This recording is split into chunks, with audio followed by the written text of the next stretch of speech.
மேற்கு தொடர்ச்சி மலைப்பகுதியில் மழை காலம் தொடங்கியது. அந்த மழை காலத்தில் அப்போது அந்த காட்டில் உள்ள குருவி மழையும் கடுமையான குளிரையும் தாங்கி கொள்ளாமல் தொலைதூரத்தில் உள்ள ஒரு மரத்தை நோக்கி பறந்து வேகமாக அந்த மரத்துக்கிட்ட போச்சு. அந்த குருவி மெல்ல அந்த மரத்து மேலே வந்து அமர்ந்தது. அந்த மரம் இருவர் மட்டுமே அமரக்கூடிய இடம். அந்த மரம் மிகவும் பழமையாகவும் நல்ல நெருக்கமாகவும் 2 குருவிகள் அமரும் போதுமான இடம் இருந்தது. அப்படி இருந்தாலும் அந்த குருவி மனதில் மகிழ்ச்சியுடன் காணப்பட்டது. அந்த குருவி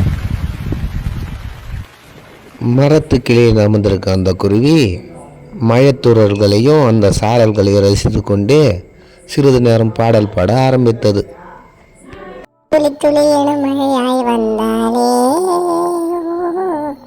அப்படி சந்தோஷமாக பாடிக்கொண்டே இருக்கும்போது அந்த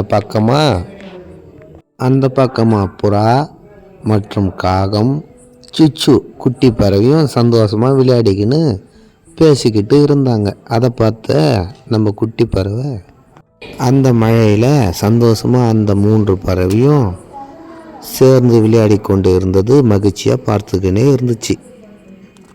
இப்படியே சில காலம் மழை காலம் போய்கொண்டே இருந்தது. அந்த மரமும் அந்த குருவியும் இருவரும் நண்பர்களாக மாறினாங்க. ஏ குருவி, நீ இத்தனை காலமா என் மரத்து கிளையில அமர்ந்து இருந்தது எனக்கு மிகவும் மகிழ்ச்சியா இருந்தது.